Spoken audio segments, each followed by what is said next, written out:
Saya sepil di sini. Ya, kan DKPP-nya sudah kan? Sudah. Jadi kan nggak mungkin saya di DKPP lagi. Setelah dia mendapat jodoh orang Bengkulu. Asik. Jadi saya terinspirasi, walaupun ada perbedaan yang mendasar. Bung Karno cukup 3 tahun di Bengkulu, saya 30 tahun. Ini ya suhu saya Ya Allah, pasrahkan diriku sepenuhnya pada saat ini. Memang kita akan mencoba mendesain pelatihan yang pendekatannya memang menggunakan teknologi. Ya, semacam pelatihan yang menggunakan digitalisasi. Ini penting.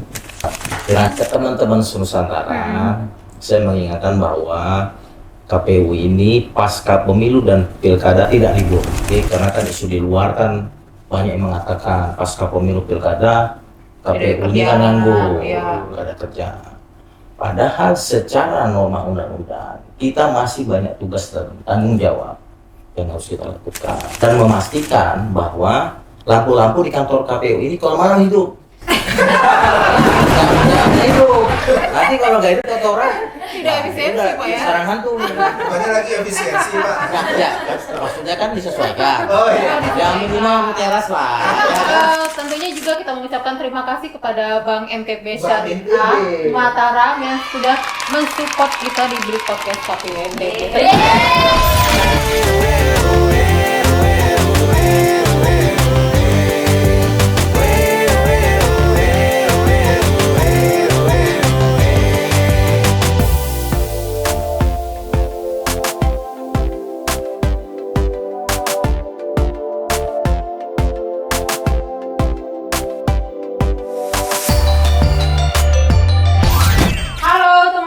Ketemu lagi di Bilik Podcast KPU MTB berbicara mengenai pemilu dan demokrasi secara menyenangkan, santai, Bahagia.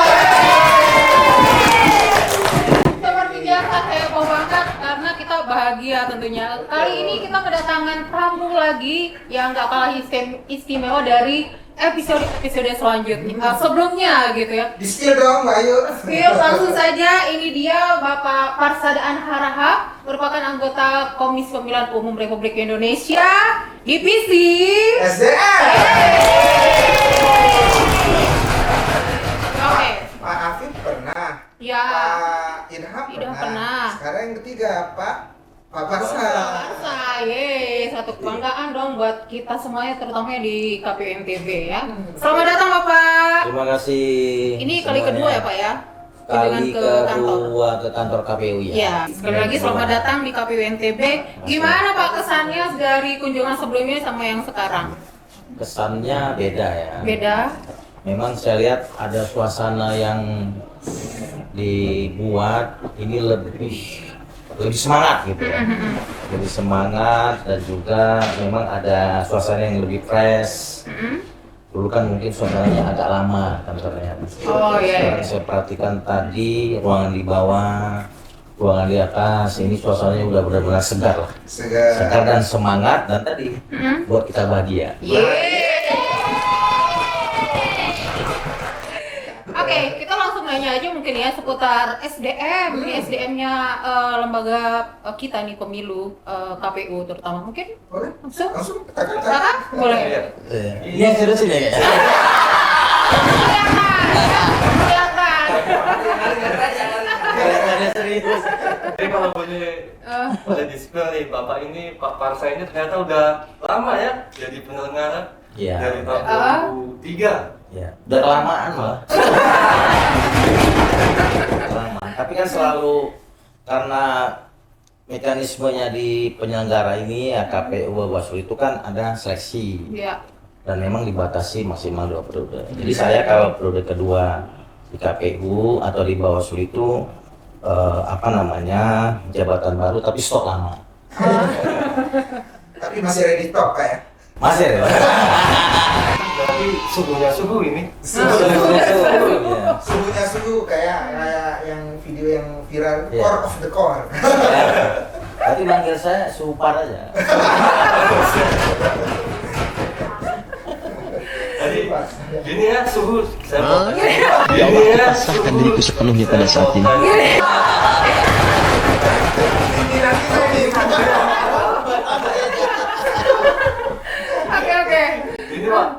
dari tahun 2003 sampai 2025 sekarang kan udah jauh banget ya Pak, 15 tahunan selama berkiprah 20 tahun. 20 tahun lebih ya. Ya, 20 Ada tahun. perbedaan yang signifikan tidak Pak terkait sama SDM terutama di badan ad hoc? Jadi kalau itu pertanyaannya begini, saya melihat memang di 20 tahun saya di provinsi itu kan sebenarnya bukan regulator ya, saya kan melaksanakan perintah dan arahan pimpinan karena saya provinsi kan. Nah, tapi di 2024 kemarin baik pemilu maupun pilkada posisi saya sebagai regulator karena di RI. Memang saya melihat tentunya ada perbedaan ya, perbedaan yang nyata itu sebenarnya lebih ke eksternal. Jadi eksternal kita ini memang menginginkan sumber daya manusia kita, terutama badan ad hoc, memang harus lebih baik dari pemilu ke pemilu. Artinya kan eksternal ini kita definisikan simpelnya ada dua lah. Yang core business kita itu kan peserta pemilu dan pemilih. Karena ini yang berhubungan langsung dengan teman-teman kita, penyelenggara termasuk badan ad hoc. Nah, kenapa? Karena memang badan ad hoc ini kita bentuk memang sebenarnya memiliki kewenangan yang sangat besar, terutama pada hari H. Karena pada hari H itu semua penyelenggara yang punya kewenangan untuk menentukan hasil pemilu dan pilkada itu badan ad hoc, terutama teman-teman kita di ujung tombak di KPPS, di tingkat TPS. Karena mereka yang menentukan apakah pemilu pilkada itu bisa berlangsung sesuai dengan SOP yang ada, kemudian bisa berlangsung sesuai dengan prinsip-prinsip demokrasi, dan kemudian bisa berlangsung tanpa ada hasil pemilu yang memiliki cacat bawah. Karena begitu cacat proses di situ, otomatis ke atas pasti cacat. Rekapitulasi berjenjang kita. Nah, inilah yang direspon oleh KPU, terutama waktu di periode kita ini, untuk membuat regulasi, kemudian mendesain program kegiatan yang meningkatkan kapasitas, termasuk juga mengalokasikan anggaran yang layak dan memadai untuk mendukung peningkatan kualitas badan ad hoc. Seperti itu secara ini, secara globalnya lah gitu ya. Ngomong-ngomong soal badan ad hoc Pak, banyak sekali badan ad hoc yang langsung notis ke pimpinan kami itu, KPU RI. Kadang saya lihat kami stalking ke IG-nya Bapak, banyak sekali ya Bapak repost tentang KPPS ke KPPS Pak. Iya. Aktif juga di medsos Pak. Iya, ini pertanyaannya seriusnya mau pindah.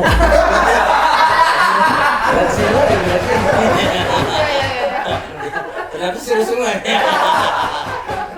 Jadi kan itu bagian dari pola komunikasi ya. Saya melihat itu bagian dari pembinaan kita juga. Karena memang saya melihat untuk badan ad hoc ya, kecamatan, desa kelurahan, KPPS, termasuk juga Pantali. Sebenarnya yang saya lihat itu yang paling penting adalah memberikan motivasi dan spirit. Nah, salah satu kita berkomunikasi, walaupun itu tidak bisa semua sebenarnya. Banyak Pak. Itu kita lakukan memang interaksi, walaupun itu dalam konteks itu memang kan tidak langsung. Tapi saya selalu ketika memang proses pemilu dan pilkada kemarin, kita melakukan semaksimal bisa berinteraksi dengan teman-teman, berkomunikasi. Makanya kemarin itu terlepas dari adanya perdebatan ya soal jet pribadi itu sebenarnya berguna juga nih, saya buka di sini, itu berguna juga kita bertemu dengan sekian banyak badan ad hoc kita yang juga mengelola logistik, ya.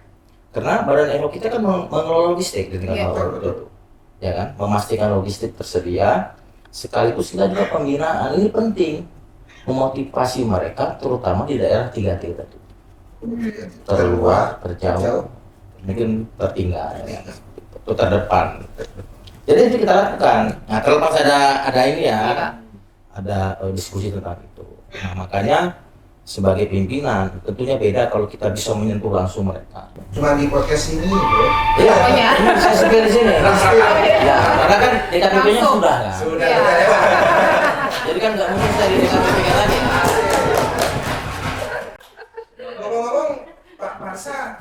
Parsa Adaan Harhab. Harahap. Orang Medan Pak ya? Oras. Ya kayaknya orang NTB ada ya Pak.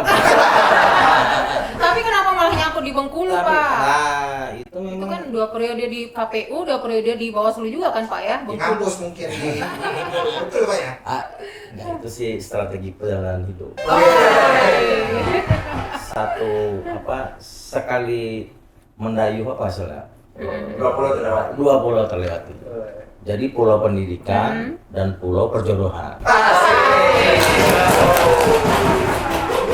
Kata ya, teman-teman CPNS banyak yang dari luar NTB Pak. Iya. Salah satunya ini. Oh, dari mana? Dari Jogja, Pak. Oh iya. Kayaknya. Naturalisasi saya, Pak. Ya, udah benar, udah benar. Oke. Jadi tadi saya lengkapi tadi sekali merangkul dayung 2-3 pulau terlampaukan. Sebenarnya ini diinspirasi oleh perjuangan Bung Karno waktu itu. Saya melihat Bung Karno itu sudah dibuang kemana-mana. Nah, kemudian ketika dibuang di Bengkulu, dan seluruh orang Bengkulu, pengasingan kan udah di mana? Di Bangka, di ND, di mana? Di Bima pernah dibuang. Nah, pernah udah di mana? Bentar. Nah, setelah dibuang di Bengkulu sekitar tahun 1943 itu pasca itu dia baru bisa luar negara, balik ke Jakarta. Setelah dia mendapat jodoh orang Bengkulu. Asik. Jadi saya terinspirasi, walaupun ada perbedaan yang mendasar. Bung Karno cukup 3 tahun di Bengkulu, saya 30 tahun.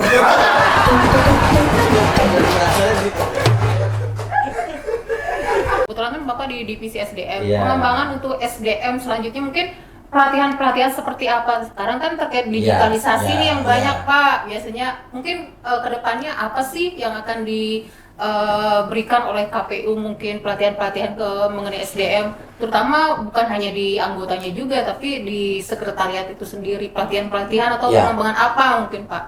Ya sebenarnya kan kalau bicara SDM itu memang kita harus juga fokusnya kepada 2. Di samping komisioner juga teman-teman di sekretariat. Iya. Yang ini kan kalau sama-sama berkualitas tentunya kan sinerginya lebih Iya. mantap lah, lebih maksimal gitu. Chemistry-nya lebih terbangun. Makanya ke depan terkait dengan komisioner dan juga tentunya kalau bicara komisioner ada permanen, ada permanen. Oke, memang kita akan mencoba mendesain pelatihan yang pendekatannya memang menggunakan teknologi. Ya, semacam pelatihan yang menggunakan digitalisasi. Iya. Ini penting karena ini bisa menjangkau semua lapisan SDM kita dan tentunya dari sisi anggaran lebih efisien. Cuman mungkin desain teknologinya. Nah, untuk sekretariat ini sudah berjalan di bawah kendali Kapus PKSDM namanya, apa yang kita sebut dengan simple. Simple. Oh, iya. Itu juga mungkin Simple. teman-teman Simple mengalami ya ada training-training tematik yang itu berbasis kepada keperluan, kepentingan bagaimana teman-teman bisa memfasilitasi dan dikasih target itu untuk yang P3K 24 jam minimal ya, untuk yang SN 20 jam dan itu akan dirancang semua, dirancang lagi materi-materi yang memang berbasis kebutuhan, termasuk kemarin saya berharap ada materi yang berbasis lokal karena kita kan menyelenggarakan pemilu pilkada ini kan memang ada yang standar dan bagus secara nasional pemahamannya ya, kemudian skillnya gitu. Tapi juga ada materi-materi yang memproduksi skill yang berbasis kearifan lokal. Itu beda NTB dengan Sumatera Utara, beda dengan Bengkulu. Nah ini yang ke depan yang harus kita perbaiki semua level itu, sehingga tadi yang saya katakan di depan ada pelaksanaan pemilu dan pilkada yang semakin naik kelas. Semakin naik kelas.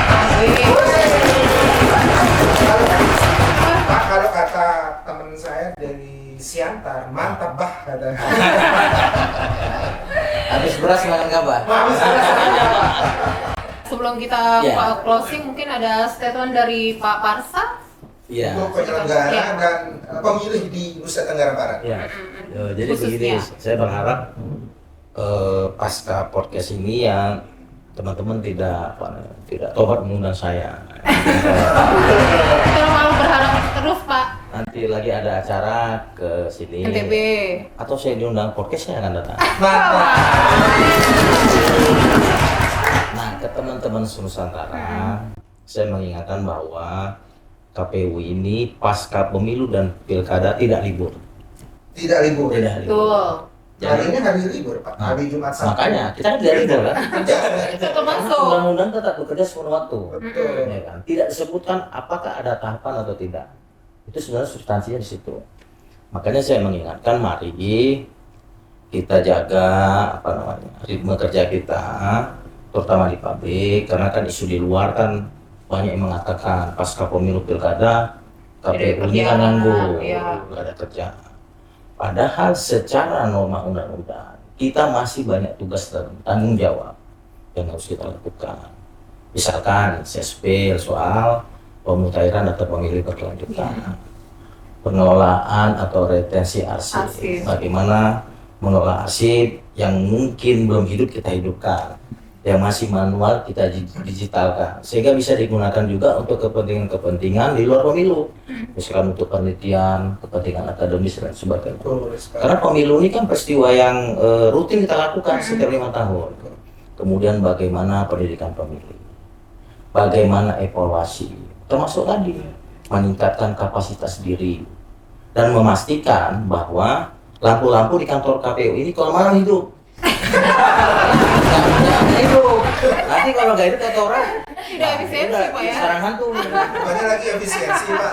Ya, maksudnya kan disesuaikan. Oh iya. Yang minimal teras lah, ya kan. Nah, dan juga memastikan lampu-lampu kita kalau pagi harus mati. Nanti dipoto orang, dipoto, wah ini nggak ada kerjaan, pemborosan. Itu gunanya kita tetap intinya mengelola kantor ini dengan baik. Tanggung jawab itu harus kita ambil. Oke, tentunya juga kita mengucapkan terima kasih kepada Bank NTB Bank Syariah NTB. Mataram yang sudah mensupport kita di Grup Podcast KPU NTB. Terima kasih semuanya, sampai ketemu lagi Bapak Arsa. Terima kasih atas kunjungannya. Terima kasih teman pemilih, tetap bersama kami di Bilik Podcast KPU NTB berbicara mengenai pemilu dan demokrasi secara menyenangkan. Santai. Bahagia.